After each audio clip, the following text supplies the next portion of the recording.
नमस्कार, यो एभिन्यूज खबरको सङ्केत हो र तपाईँ अहिले एभिन्यूज एट 2 मा हुनुहुन्छ। म सुभाष नेपाल। प्रारम्भमा मूल खबर। पार्टीभित्रको अन्तर्विरोधलाई मत्थर पार्ने उपायको खोजीमा ओली र दाहाल।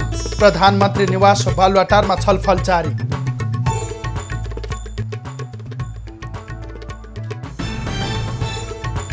अयोध्या र भगवान रामबारे प्रधानमन्त्रीको अभिव्यक्तिलाई लिएर नेपालमा मिश्रित प्रतिक्रिया। भारतीय जनता पार्टीद्वारा भने निन्दा।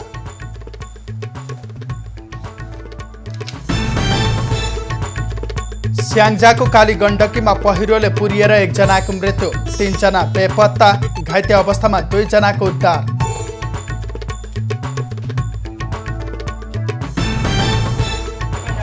रातो खोलाले बाँध भत्काएपछि महोत्तरी सदरमुकाम डुबानमा, बुटोलमा तिनाउ नदीमा पानीको सतह बढेपछि नदी किनारका बस्तीमा त्रास।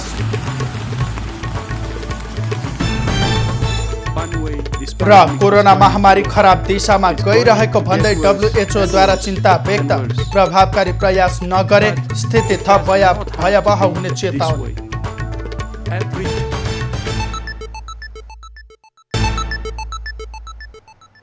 अब खबरको सिलसिला प्रारम्भ गरौँ। ओली दाहाल छलफल सम्बन्धी प्रसङ्गबाट। प्रधानमन्त्री केपी ओली र नेकपा अध्यक्ष पुष्पकमल दाहाल सत्तारूढ नेकपा भित्रको बढ्दो अन्तर्विरोधलाई मत्थर पार्ने उपायको खोजीमा जुटेका छन्। निकासका लागि दुई अध्यक्ष बीच प्रधानमन्त्री निवास बालुवाटारमा 1-to-1 छलफल भइरहेको छ। पार्टीमा विवाद बढ्दै गएपछि साउन 2 गतेसम्मका लागि स्थायी समिति बैठक स्थगित भएको थियो। त्यसपछि आन्तरिक किचलो मिलाउन दुई अध्यक्ष बीच कहिले 1-to-1 त कहिले सहयोगीका साथ संवाद चलिरहेको छ। यसअघि दुवै अध्यक्षले 3 दिन एक्लै वार्ता गरिसकेका छन्। नेताहरूले पछिल्लो समय पार्टी विवाद मिलिसकेको बताउने गरे पनि कुन विषयमा सहमति भयो भन्ने विषय बाहिर आएको छैन। स्थायी समिति बैठकमा सदस्यहरूले ओलीले पार्टी अध्यक्ष र प्रधानमन्त्री दुवै पदबाट राजीनामा दिनुपर्ने माग गरेपछि नेकपा भित्रको विवाद उत्कर्षमा पुगेको छ। असार 10 गतेबाट सुरु भएको स्थायी समिति बैठक पटक स्थगित हुँदै आएको छ। सहमतिका लागि भन्दै स्थायी समिति बैठक साउन 2 गतेसम्मका लागि स्थगित भए पनि शनिबार यता दुई अध्यक्ष बीच छलफल हुन सकेको थिएन। आगामी 2 गते बैठक बस्नु अघि दुई अध्यक्ष बीच सहमति भएन भने नेकपा भित्रको अन्योलता बढेर जानेछ। सरकार सञ्चालनदेखि पार्टी व्यवस्थापनसम्ममा सहमति खोज्दा परिणाम आउन ढिलाइ भइरहेको नेताहरूले बताएका छन्। प्रधानमन्त्री केपी शर्मा ओलीले भारतले नक्कली अयोध्या खडा गरेर सांस्कृतिक तथ्यमाथि अतिक्रमण गरेको बताएका छन्। भानु जयन्तीका अवसरमा बालुवाटारमा आयोजित कार्यक्रममा प्रधानमन्त्री ओलीले नेपाल सांस्कृतिक हिसाबले पनि थिचिएको उल्लेख गर्दै तथ्यहरूमाथि भारतले अतिक्रमण गरेको बताएका हुन्। भगवान रामको राज्य अयोध्या नेपालको वीरगञ्ज पश्चिममा पर्ने भए पनि भारतले विवादित अयोध्या खडा गरेको उनको दाबी छ। हामीले सीता भारतलाई, भारतका राजकुमार रामलाई सीता दियौँ। भारतका होइन, अयोध्याकालाई दिएका छौँ हामीले। अयोध्या भनेको वीरगञ्जभन्दा अलिकति पश्चिमपट्टिको गाउँ हो। अहिले खडा गरिएको अयोध्या होइन। प्रधानमन्त्री ओलीले भारतले भनेको अयोध्या नै सही भए त्यहाँका राजा जनकपुर विवाह गर्न कसरी आइपुगे भन्ने प्रश्न समेत उठाएका छन्। त्यो समयमा कुनै सञ्चार सुविधा बिना अहिले भारतले बनाएको अयोध्याबाट राम आउन सम्भव नभएको उनको तर्क छ। वाल्मीकि आश्रम केही छ पढाउने समयमा आएर शिक्षा दीक्षा ज्ञान दिए।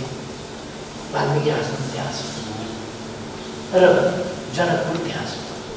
यहाँको जनकपुर उहाँको अयोध्या हुन्थ्यो भने कहाँ छोरीको बिहे गर्न खोजेको छ, कसले के गरेको छ, त्यस बेलाका जमानामा न टेलिफोन न मोबाइल।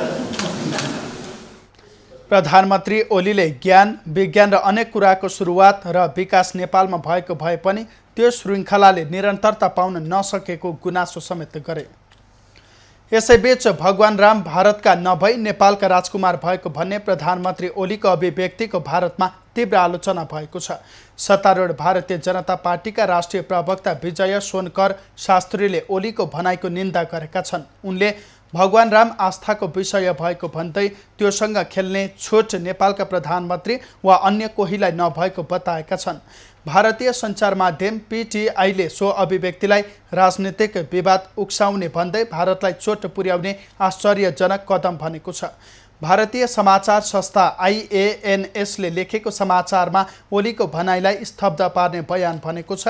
NDTV.comले ओलीको अभिव्यक्तिले रामका अनुयायीहरूलाई उत्तेजित पार्ने देखिएको उल्लेख गरेको छ। सोमबार भानु जयन्तीको अवसरमा आयोजित एक कार्यक्रमलाई सम्बोधन गर्ने क्रममा ओलीले नेपाल सांस्कृतिक रूपमा थिचिएको र तथ्यहरूमा अतिक्रमण भएको भन्ने टिप्पणी दिएका थिए। भगवान रामको जन्मस्थललाई लिएर प्रधानमन्त्री केपी ओलीले दिएको अभिव्यक्तिको नेपालमा पनि आलोचना भएको छ। नेपाल भारत सम्बन्धमा उतार चढाव देखिएका बेला आएको प्रधानमन्त्रीको अभिव्यक्तिले थप विवाद ल्याउने आशंका धेरैले गरेका छन्। पूर्व प्रधानमन्त्री बाबुराम भट्टराईले ओलीको भनाइबारे व्यङ्ग्य गर्दै बेसार पुराणदेखि अयोध्या पुराणसम्म आउँदा प्रधानमन्त्री ओलीको चिन्तन प्रणाली स्वस्थ नदेखिएको भन्दै उपचारको खोजी गर्नुपर्ने बताएका छन्। राप्रपा अध्यक्ष कमल थापाले पछिल्लो प्रकरणले नेपाल भारत बीच थप विवाद सिर्जना गर्नेतर्फ प्रधानमन्त्रीको ध्यान गएको उल्लेख गरेका छन्। पूर्व परराष्ट्र मन्त्री रमेशनाथ पाण्डेले धर्म, राजनीति र कूटनीतिज्ञ भन्दा माथि भएको उल्लेख गरेका छन्। प्रधानमन्त्रीको अभिव्यक्तिले लज्जित बनाएको भन्दै पाण्डेले अयोध्या वीरगञ्ज नजिकै भए सरायु नदी कहाँ छ भनेर प्रश्न समेत गरे। प्रधानमन्त्री केपी ओलीका पूर्व प्रेस सल्लाहकार कुन्दन अर्यालले प्रधानमन्त्रीको भनाइप्रति आश्चर्य प्रकट गरेका छन्। त्यस्तै नेकपाको विदेश विभागका उपप्रमुख विष्णु रिजालले ट्विट गर्दै ओलीबाट एकपछि अर्को विवादास्पद अभिव्यक्ति आउनु रहस्यमय भएको भनेका छन्। सामाजिक सञ्जालमा केहीले भने प्रधानमन्त्रीको भनाइ तथ्यपरक रहेको भन्दै सो विषयमा अध्ययन हुनुपर्ने बताएका छन्।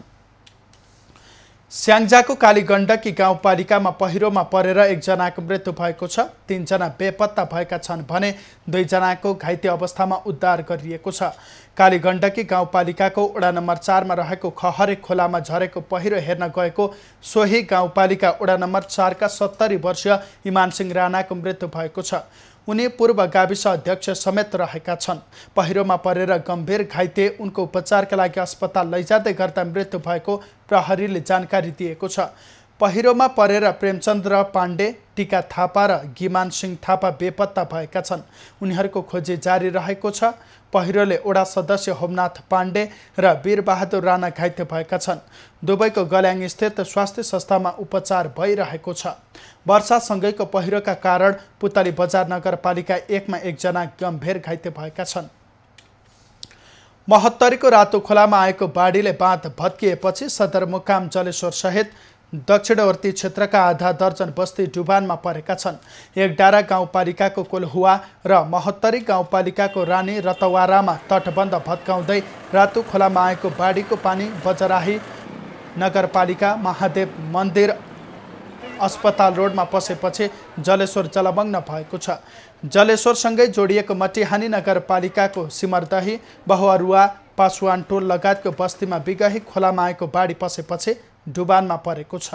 हैन, यो पानीको निकासको लागि हामीले जोडले मागताङ उठाइरहेको छौँ र जबसम्म यो निकास हुँदैन तबसम्म हामीहरू डुबानमा परिबसेको हुन्छौँ। जुन तीव्र गतिमा काम हुनुपर्ने, स्थानीय तहले गर्नुपर्ने अथवा यहाँका सरकारबाट गर्नुपर्ने कार्यहरू अहिलेसम्म हुन सकेको छैन। त्यसकारण जलेश्वरको सदरमुकामसँग जोडिने विभिन्न सडक खण्डहरू अहिले पनि अल्पत्र अवस्थामा छ। घोडाभन्दा माथि 3 फिटसम्म पानी जलेश्वरमा पुगेपछि स्थानीयलाई समस्या हुन थालेको छ। बस्ती डुबानमा परे पनि अहिलेसम्म धनजनको क्षति भएको छैन। पानीको बहाव बढेर जोखिम सिर्जना भएमा खोज तथा उद्धारका लागि जिल्ला विपद व्यवस्थापन समिति तयारी अवस्थामा रहेको छ। बाढीबाट बच्नको लागि पक्की तटबन्धको व्यवस्था गर्नुपर्छ। अहिले जुन कच्ची तटबन्ध गरेको छ त्यसलाई पक्की तटबन्धमा परिणत गर्नुपर्छ र यो कुरालाई हामीहरूले विपद व्यवस्थापनको मार्फत पटक पटक सङ्घ सरकारलाई यहाँबाट लेखेर पठाइ पनि सकेको छु।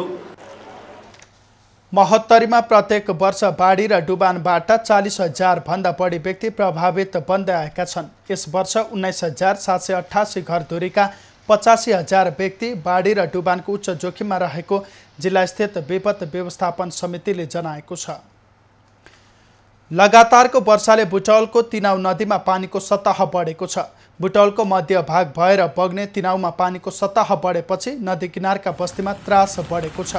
कतिपय बस्ती नदी किनारामै रहेकाले वर्षातको समयमा सो स्थानका बासिन्दा रातभर जाग्राम बस्ने गर्दछन्। उता सिद्धार्थ राजमार्गको बुटौल पाल्पा सडक खण्डको दोभानमा पहिरो खस्दा यातायात अवरुद्ध भएको छ।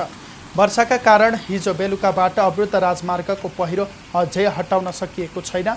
वर्षाकै कारण सिद्धबाबा सडकको केही ठाउँमा ढुङ्गा खसेकाले यात्रा जोखिमपूर्ण हुने गरेको छ। निरन्तरको वर्षाले पहिरो हटाउन समस्या भएको प्रहरीले बताएको छ। कञ्चनपुरको बलमा नदीमाथिको पुल निर्माणमा ढिलाइ हुँदा यात्रुहरू जोखिमपूर्ण यात्रा गर्न बाध्य भएका छन्। जिल्लाको दक्षिणी भेग जोड्ने सबैभन्दा कम दूरीमा रहेको दैजी बेलडाडी सडक खण्ड अर्थात् हुलाकी राजमार्ग अन्तर्गत बेतकोट नगरपालिकामा पर्ने बलमा नदीमाथिको पुल समयमै निर्माण सम्पन्न नहुँदा यात्रुहरू जोखिमयुक्त यात्रा गर्न बाध्य भएका छन्। तत्कालीन जिल्ला विकास समिति मार्फत 7 वर्ष अघि निर्माण गरिएको स्लेब ढलान भत्किएर सो नदीमा मानिसको ज्यानै लिन सक्ने खतराको खाडल बनेको छ। दुई ठाउँमा ढलान भत्किँदा पानीको बहाव अलिकति बढी हुँदा पनि यात्रुले खाडल नदेख्दा जोखिम बढाएको छ। कहिलेकाहीँ अफिस टाइममा अब जाँदाखेरि नदी आएर कमसेकम 3-4 घन्टा यहीँ कुर्नुपर्छ होइन। कहिलेकाहीँ त अब अलिअलि कम भयो भनेर जान खोज्दाखेरि चाहिँ नदीले बगाइदिने। अस्ति भर्खरैको चाहिँ बिहान पानी पर्दाखेरि कम छ भनेर गइदिएको, त्यहाँ चाहिँ बढेर चाहिँ फेरि त तलसम्म 3-4 जना लागेर चाहिँ हामीले चाहिँ आफ्नो बाइक चाहिँ बचाएर अलि माथिसम्म चाहिँ फेरि चाहिँ लग्या हो। एकदमै दुःख छ पुल नबन्दासम्म होइन। दैनिक जसो दुर्घटना हुने गरेको सडकमा यात्रुहरू भाग्यले मात्रै बाँचेका छन्। खाडल पूर्णका लागि स्थानीय प्रदेश र केन्द्रीय तीनै तहका सरकार बेखबर देखिएका छन्। 3वटा स्पान रहेको निर्माणाधीन उक्त पुलमा 2वटा स्पान मात्रै खडा गरिएको छ। यस वर्षको वर्षातमा पनि यात्रुले ज्यान हत्केलामा राखेर जानुपर्ने बाध्यता रहेको छ। यो चौधर नदीमा हामी चाहिँ कचोडीको पहिला अब रेस्क्यु गर्नु पर्थ्यो। हामी सबै साथीहरू आउनु पर्दा होइन, अब कहिले साइकलमा आउनु पर्ने, कहिले बाइकमा आउनु पर्ने। अब टाइममा अब गाडी पनि चल्दैन। बर्खा लागिसक्यो। तपाईँको देखिराख्नु भएको छ, तपाईँहरू बाइकहरू यसरी आइरहेको छ, बिचरा गरेर हिँड्नुपर्छ। अब यो 3 पाङ्रे अटो त त्यहाँनिर गएर फर्स्ट ठुलो गाडीहरू त सहजै निस्किन्छ। साह्रै गाह्रो छ। बालमा नदीमा 3.5 वर्ष अघि पुल निर्माणको जिम्मा पाएको MSKS एडभेन्चर नन्देगडा जेभीले अझै पनि पुल निर्माण गर्न सकेको छैन। सडक डिभिजन कार्यालय महेन्द्रनगर कञ्चनपुरले 80% पुल निर्माणको कार्य सम्पन्न भइसकेको र बाँकी निर्माण कार्य थप गरिएको समय अवधिभित्र पुरा गर्न निर्माण व्यवसायीलाई निर्देशन दिइसकेको जनाएको छ। कुनै लेभलमा पनि छुट दिएको अवस्था छैन। सबैलाई चाहिँ त्यो समयभित्र सम्पन्न गर्नु र नियमित त्यसको कार्यको अनुगमन गर्ने काम रेखदेख गर्ने र सम्बन्धित प्राविधिकले पनि जुन खरिद नअनुसार पनि सम्बन्धित प्राधिक पनि जवाबदेही हुने भन्ने कुरा स्पष्ट लेखिएको छ।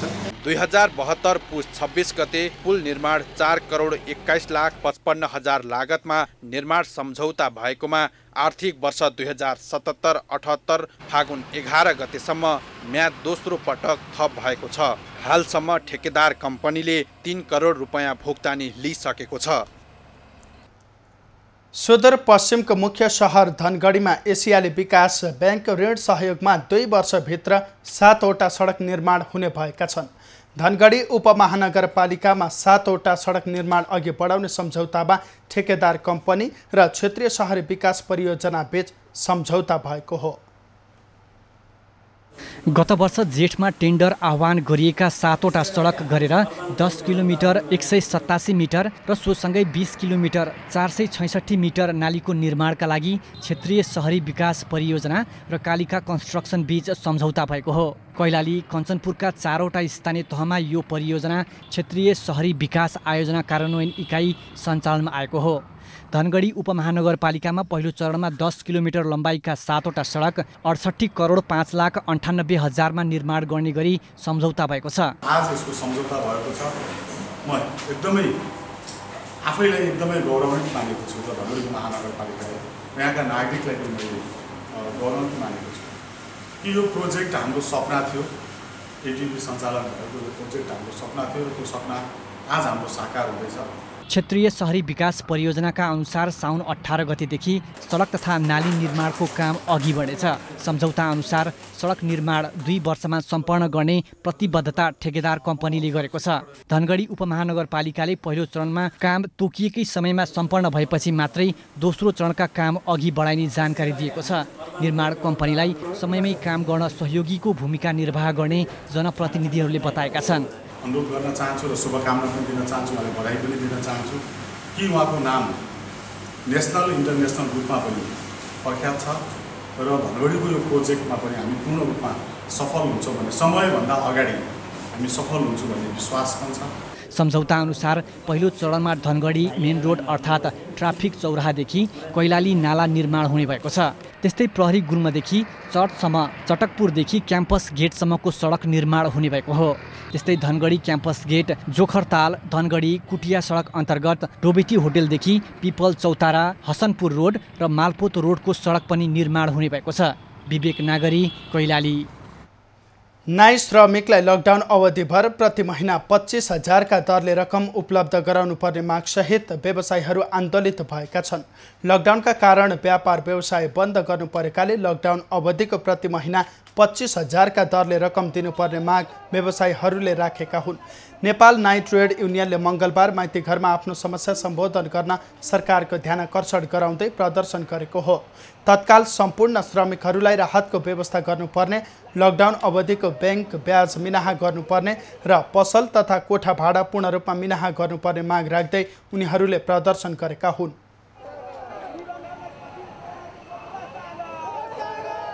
लकडाउन भएको कारणले राहतको व्यवस्था हुनु पर्यो।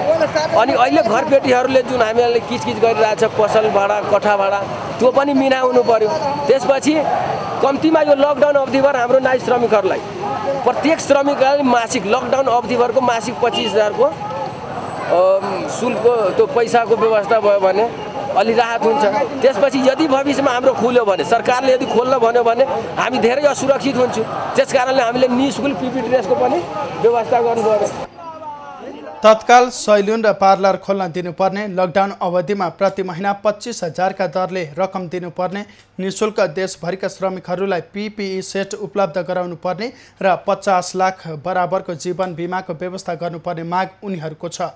सरकारले लकडाउनको समय बढाउँदै लगेपछि घर जान पनि नपाएको र व्यवसायमा समेत सञ्चालन गर्न नसक्दा समस्या भएको उनीहरूको गुनासो छ।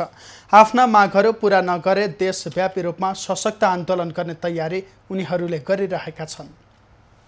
खबरको सिलसिला अझै जारी छ, हामीसँगै रहनुहोला। अब बाँकी खबर। सामान्यतया स्वीकृत भएका कार्यक्रम र सम्पन्न भएका योजनाको भुक्तानी सोही आर्थिक वर्षमा दिने प्रचलन छ। तर प्रदेश 2 मा भने एक आर्थिक वर्षको भुक्तानी 3 वर्षपछि दिने गरिएको छ। महोत्तरीमा आर्थिक वर्ष 2075-76 का लागि छनौट भएका योजनाको रकम 3 वर्षपछि भुक्तानी दिने प्रदेश सरकारले नै कानुन बनाएर नीतिगत भ्रष्टाचारलाई प्रोत्साहित गरेको देखिएको छ। महोत्तरीको जलेश्वरका विभिन्न स्थानमा बजेट विनियोजन गर्दा आर्थिक अनियमितता भएको संसदीय समितिले ठहर गरेर प्रतिवेदन बुझाइसकेको अवस्थामा तिनै योजनामा 3 वर्षदेखि भुक्तानी दिने गरी नीतिगत भ्रष्टाचार भएको स्थानीयको आरोप छ। वर्तमान प्रदेश नम्बर 2 को सरकारले जो ब्रह्मलुट सुरु गरेको छ त्यसमा नीतिगत रूपमा बजेटमै कुराहरू ल्याएर जो 75-76 को भुक्तानी उपभोक्ता समितिलाई दिनुपर्ने कुरा हो दिनु हुँदैन मैले भन्न खोजेको होइन, तर नीतिगत रूपमा भ्रष्टाचारलाई प्रश्रय गरिरहेको छ। मात्र भ्रष्ट गर्ने र नीतिगत रूपमा भ्रष्टाचार गर्ने र कानुनबाट जोग्नको लागि यो प्रयास भएको छ, त्यसको यो निन्दनीय हो। महोत्तरीको जलेश्वर 8 स्थित मदरसामा शौचालय निर्माण, राबिन क्याम्पसमा मर्मत तथा माटो भर्न आर्थिक वर्ष 2075-76 मा बजेट विनियोजन भएको थियो। त्यस्तै रामगोपालपुर नगरपालिकामा महेन्द्र राष्ट्रिय माध्यमिक विद्यालयमा कम्प्युटर ल्याब भवन निर्माण, जलेश्वर 7 खबरी स्थित माविमा शौचालय तथा पर्खाल र मर्मत सम्भारका नाममा योजनाका लागि फरक नेताले यसमा 2 वटा योजना बनाएर बजेट खर्चेका थिए। एउटा काममा दोहोरो तेह्रो बजेट प्रदेश सरकारले बजेट खर्चिएको भए पनि त्यसको भुक्तानी दिने कानुन प्रदेश सरकारले बनाएपछि स्थानीय आश्चर्यमा परेका छन्। यो आर्थिक वर्षमा प्रदेश सरकारले 86 करोड रुपैयाँ यस आर्थिक वर्षमा बजेट विनियोजित गरिएको छ, त्यो नीतिगत भ्रष्टाचार गरिरहेको छ। यसमा त केन्द्रीय सरकारले पनि ध्यान राखेर यसमा चाहिँ उचित छानबिन गराउनु पर्यो। प्रदेशसभा सदस्यले आफ्नो क्षेत्रका विद्यालय, पार्टी पौवा, मठ मन्दिर लगायत सौन्दर्यीकरण, मर्मत सम्भार र नवनिर्माणका लागि 86 करोड 50 लाख रुपैयाँ विनियोजन गरेका हुन्। स्वीकृत वार्षिक कार्यक्रम अन्तर्गत परेका योजनाहरू तथा सम्पन्न भएका योजनाको भुक्तानी सोही आर्थिक वर्षमा हुने भए पनि तेस्रो आर्थिक वर्षमा भुक्तानी दिनुले त्यसमा अनियमितताको आशंका जन्मिएको हो। कुल 94 करोड 22 लाख 96 हजार 194 रुपैयाँ प्रदेश 2 का 107 जना सांसदहरूका लागि छुट्याइएका 842 वटा योजना मध्ये 86 करोड 52 लाख 30 हजार 45 रुपैयाँको काम उक्त वर्षमा सम्पन्न भएको भनेर संसदीय समितिले मूल्याङ्कन गरेको थियो। तर 2 वर्ष अघि नै भुक्तानी हुन नसकेको 86 करोड 50 लाख रुपैयाँ भुक्तानी गर्न प्रदेश सरकारले छुट्टै कानुन बनाएको छ। संसदीय समितिले योजनाको लागत बढाएर 8 करोड रुपैयाँ भन्दा बढी हिनामिना गरिएको पाइएको बताए पनि सोही आयोजनालाई कानुन संशोधन गरेर रकम भुक्तानी दिने व्यवस्था गर्नुलाई महोत्तरीका बासिन्दाले नीतिगत भ्रष्टाचार भनेका छन्। कमलेश मण्डल, महोत्तरी।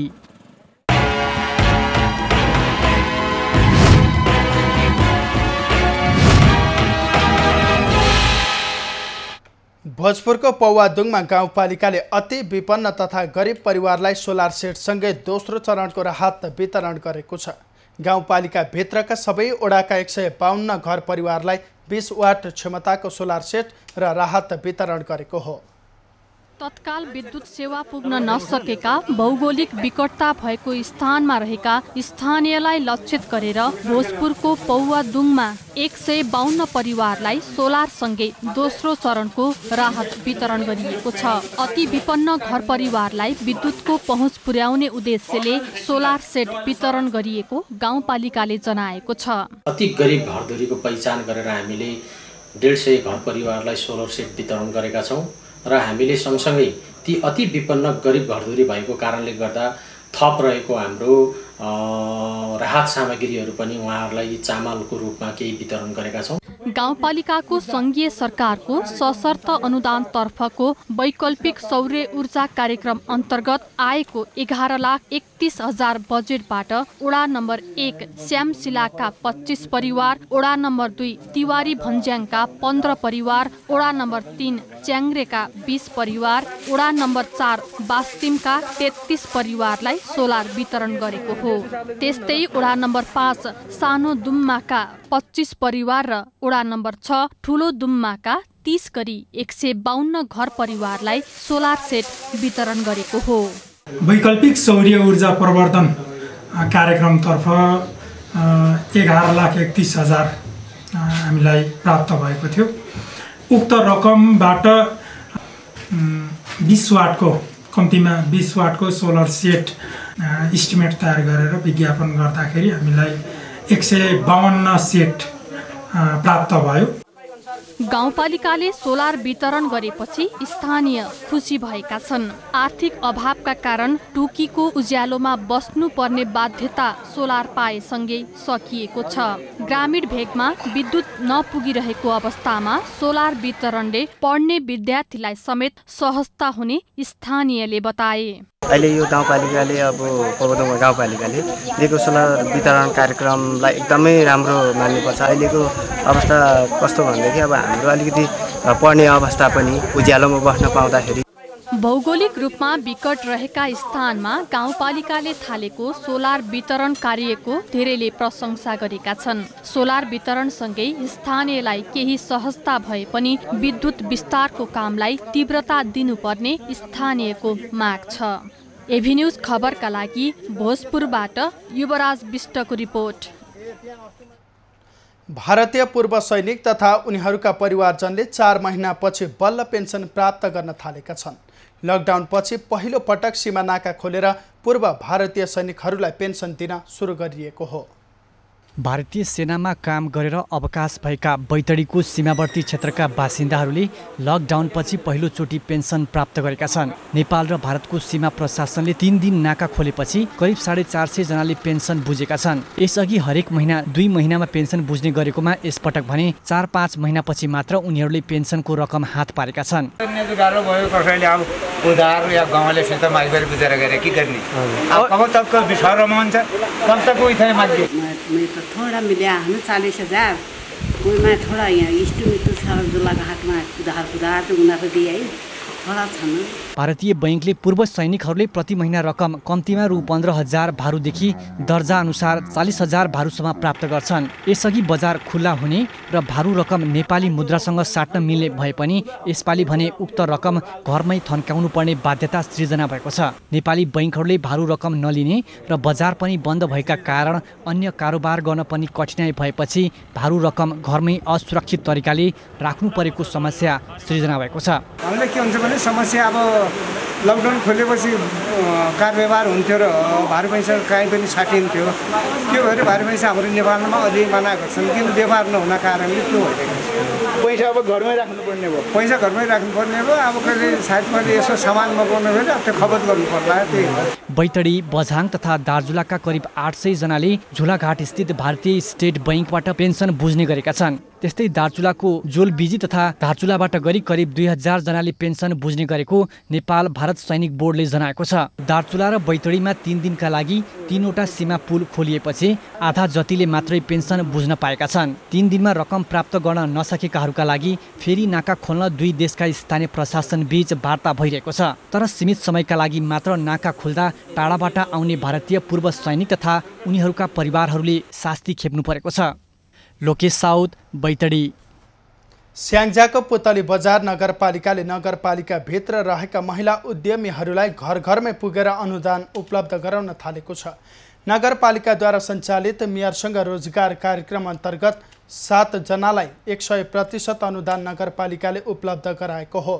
पुतली बजार नगरपालिकाकी नगर प्रमुख सीमा कुमारी छेत्रीका अनुसार सिलाइ कटाई, ब्युटी पार्लर लगायत तालिम लिएका महिलालाई उद्यमी र व्यवसाय बन्नका लागि अनुदान उपलब्ध गराइएको हो। 50,000 अनुदान पुरै दिनुभएको छ।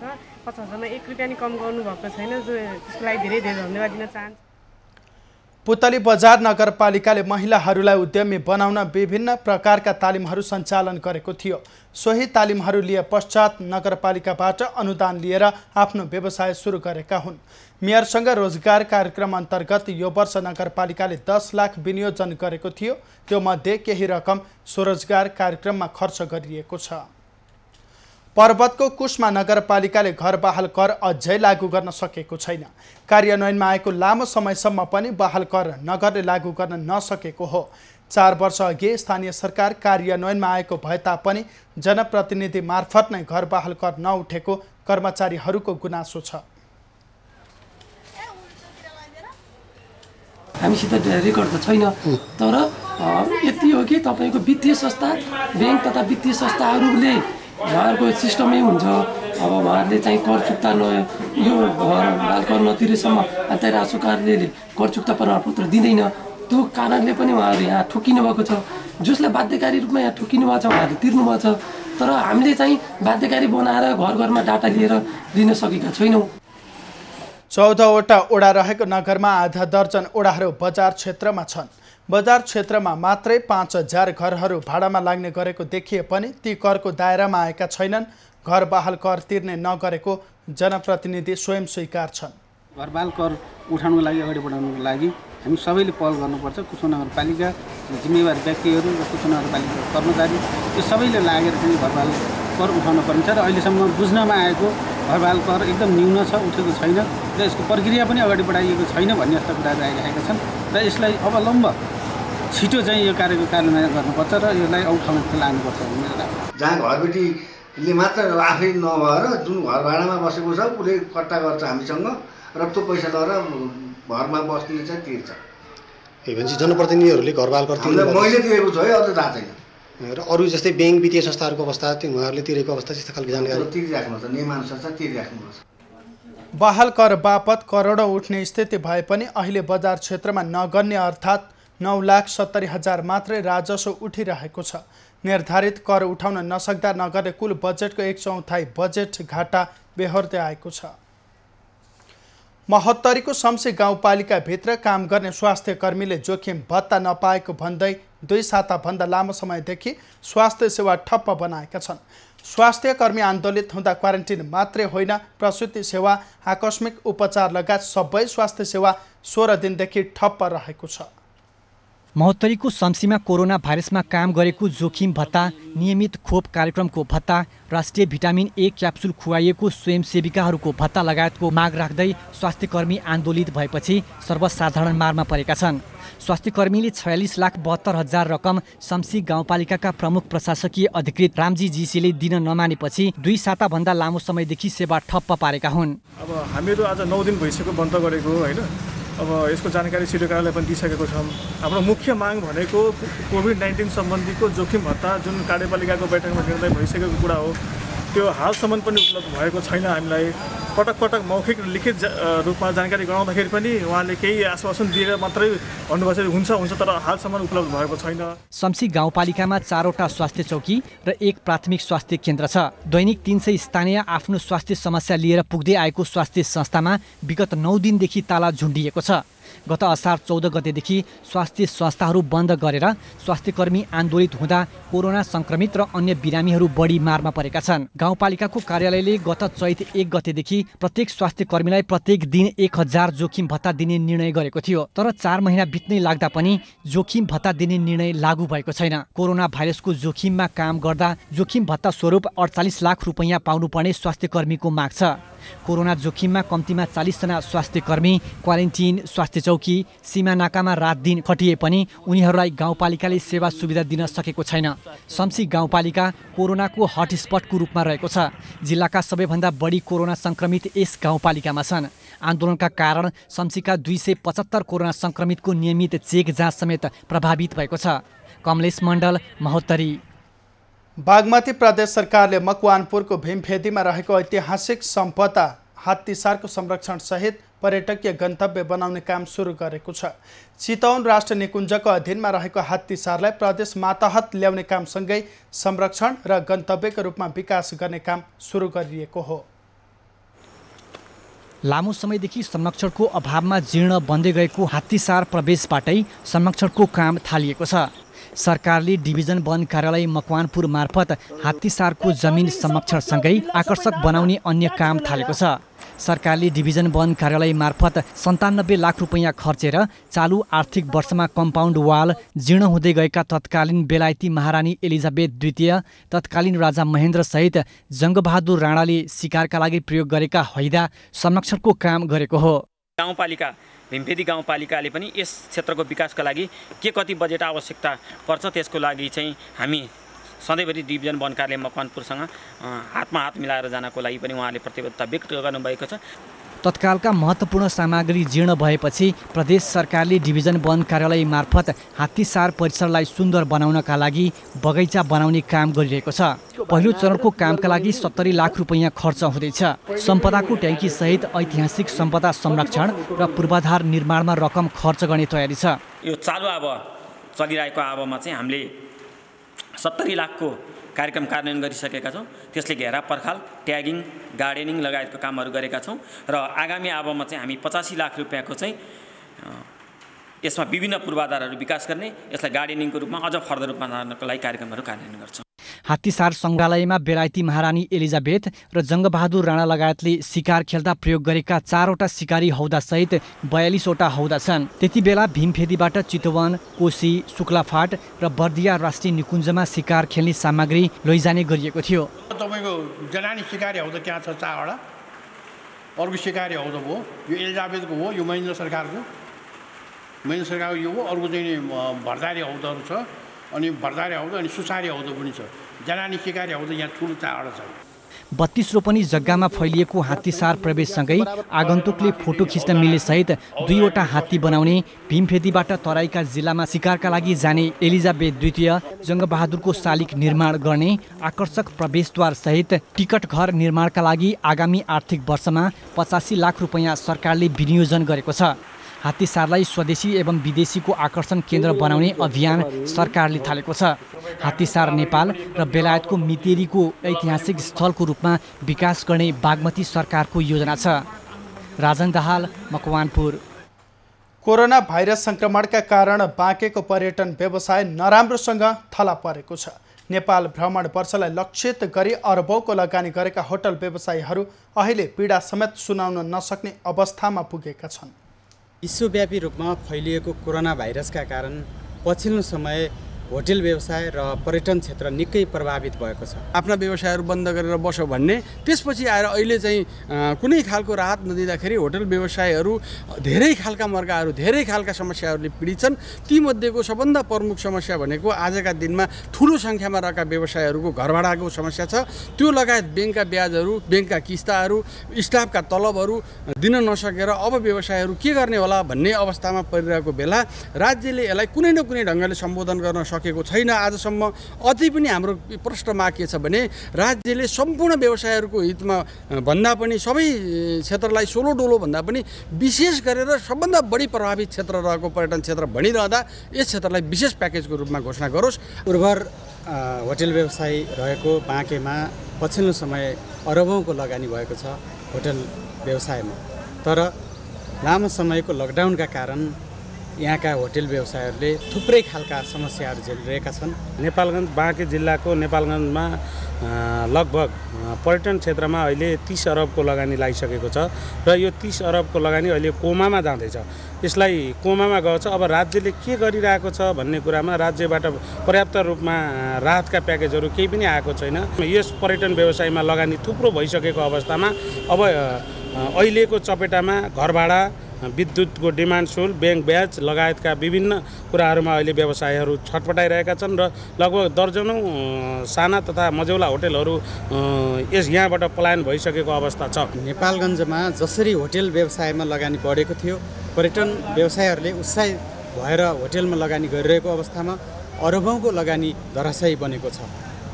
एभिन्यूज खबरका लागि खम्ब प्रसाद पुनका साथमा दुर्गा रोकाए, नेपालगञ्ज। निम्न वर्गीय समुदायले किनमेल गर्ने बजार भनेर चिनिएको काठमाडौँ उपत्यकाको भिरकुटी मण्डप बजार खुले पनि ग्राहक नआउँदा सुनसान छ। लकडाउनका कारण 3 महिनासम्म बन्द रहेको बजार असार 15 गतेदेखि सञ्चालनमा आएको हो। करिब 1300 पसल रहेको भिरकुटी मण्डपको बजार लुगा, जुत्ता, चप्पल, इलेक्ट्रोनिक सामान किनमेल गर्नका लागि सजिलो बजार पनि हो। सस्तोमा सामान पाउने भएपछि निम्न आय स्रोत भएका समुदायका मानिसहरू किनमेल गर्न जाने यो बजार लकडाउनमा 3 महिनासम्म बन्द रहे पनि अहिले भने खुलेको छ। कोरोना संक्रमणको अवस्थालाई ध्यान दिई बिहान 10 बजेदेखि साँझ 6 बजेसम्मका लागि बजार खुला गरिए पनि ग्राहक नआएकाले सुनसान छ। ग्राहक नभए पनि दैनिकी चलाउन सजिलो हुन्छ कि भन्ने आशामा पसल खोलिएको व्यापारीहरू बताउँछन्। अहिले बजार खुलिरहँदा पनि अब निम्न वर्गीय अथवा मध्यम वर्गीयका ग्राहकहरू यो बजारमा आउने भएको कारणले अहिले देख्न सक्नुहुन्छ सबै व्यवसायीहरू पसल कुरेर बसेका छौँ। ग्राहकहरू कोही पनि आउनु भएको छैन। कसैको बोहनी हुन्छ, कसैको बोहनी हुँदैन। लकडाउन अघि दैनिक 15 देखि 20 हजारको व्यापार हुने गरेकोमा अहिले बोहनी समेत हुन नसकेको व्यापारीहरूले बताएका छन्। पसल खोलेको झन्डै 15 दिन भइसक्दा पनि व्यापार हुन नसकेको व्यवसायीको भनाइ छ। जनजीवन सहज नभएसम्म ग्राहक आउने सम्भावना नरहेको उनीहरूको भनाइ छ। व्यवसाय सुरु गरे पनि तपाईको कस्टमरहरू चाहिँ एकदम कम आउने गरेका छन्। अहिले आउन पनि समस्या छ, सार्वजनिक यातायात पनि छैन र तपाईको यो कोभिड-19 का कारणले गर्दा डरले पनि हाम्रो बजारमा छिर्न अलिक डर माने जस्तो लागेको छ। भिरकुटी मण्डपमा अहिले करिब 1300 पसल रहेका छन्। प्रत्येक पसलले प्रति स्क्वायर फुट महिनाको 14,000 रुपैयाँका दरले हरेक महिनाको 15 गतेभित्र भाडा तिर्नुपर्छ। लकडाउन भएपछि खुलेको बजारमा व्यापार नहुँदा भाडा तिर्न समेत पैसा नभएकाले चैत महिना यताको भाडा तिर्न नसकेको व्यवसायीहरू बताउँछन्। उनीहरूले व्यापार नै नभएपछि दैनिक गुजारा चलाउन समेत कठिन भएको बताएका छन्।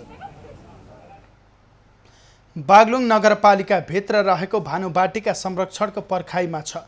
बागलुङ नगरपालिका 3 गोठे बस पार्कको बीचमा रहेको भानु पार्क संरक्षण अभावमा अलपत्र परेको हो।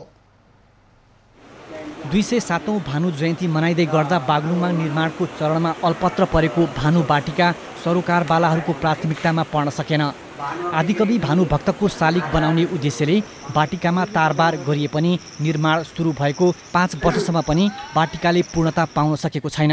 बजारका चोक, होटलका हल तथा चौतारीहरूमा हुँदै आएको भानु जयन्ती मनाउन सहज र आदिकवि भानुभक्त आचार्यको सम्झनामा बागलुङ नगरपालिका 3 स्थित चिप्लेटी बस पार्कमा भानु बाटिका बनाउन नगरपालिकाले जग्गा व्यवस्थापन गरे पनि आवश्यक बजेट नहुँदा अल्पत्र परेको हो। बागलुङ बजारमा प्रवेश गरेका मानिसहरू र बागलुङका बासिन्दाहरू पनि र बाहिरबाट आएका मानिसहरूले पनि यस बाटिकामा आएर उनीहरूलाई एकछिनका लागि पनि आनन्द दिने खालको पर्यटकीय दृष्टिकोणले, साहित्यिक दृष्टिकोणले र वातावरणिक दृष्टिकोणले पनि एउटा सुन्दर बाटिका निर्माण गर्न सकौँ र सफल भयो भने मात्रै हामीले यसलाई सफल भएको देख्न सक्छौँ। भानु बाटिका निर्माण र संरक्षणका लागि राज्यको तर्फबाट कुनै पहल नभएको नगरवासीको गुनासो छ। नेपाली साहित्यमा महत्त्वपूर्ण योगदान दिने आदिकवि भानुभक्तको योगदानलाई बाटिकाले स्मरण गराउँदै आएको थियो। तर बाटिका नै अल्पत्र पर्नु दुःखद भएको साहित्यकारहरू बताउँछन्। भानु जयन्ती व्यवस्थित बनाउन भनेर हामीलाई चाहिँ यो बागलुङ नगरपालिकाले यहाँ थोरै जग्गा चाहिँ व्यवस्थापन गरेको, हामीले यसको गोडमेल र यसलाई चाहिँ व्यवस्थित गर्न र एउटा सामान्य एउटा छाप्रोसम्म नै बनाउन सकेको छैन। बागलुङ नगरपालिकाको 2 लाख लागतमा व्यक्तिगत सहयोग समेत गरी भानु बाटिका निर्माण गर्दा कुल 3 लाख खर्च गरिएको छ। अहिले भानु पार्कको परिसरभित्र फोहोरको थुप्रो, झारपात, सडे गलेका कपडा लगायतका वस्तुहरू थुप्रिएका छन्। जिल्लाकै पहिलो साहित्यिक पार्कको रूपमा विकास गर्न निर्माण थालिएको बाटिका निर्माणकै चरणमा अल्पत्र पारिँदा साहित्य अनुरागी चिन्तित छन्। राजेश चन्द्र राजभण्डारी, बागलुङ। खबरको सिलसिला अझै जारी छ, हामीसँगै रहनुहोला।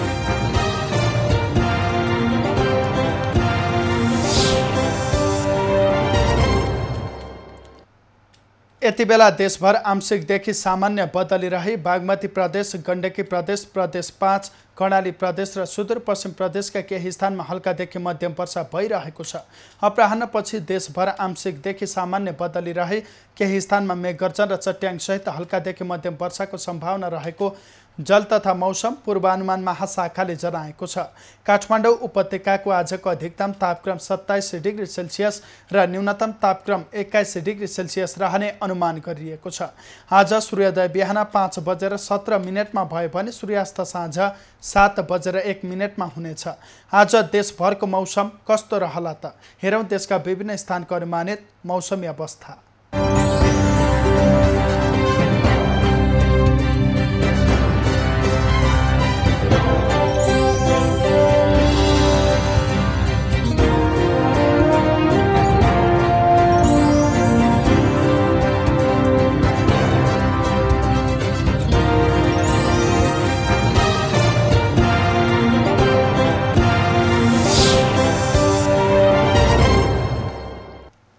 अहिलेलाई खबरको क्रम यति नै। एभिन्यूज खबरका यी सहित अन्य विस्तृत खबरका लागि www.avnews.tv लगइन गर्न सक्नुहुनेछ।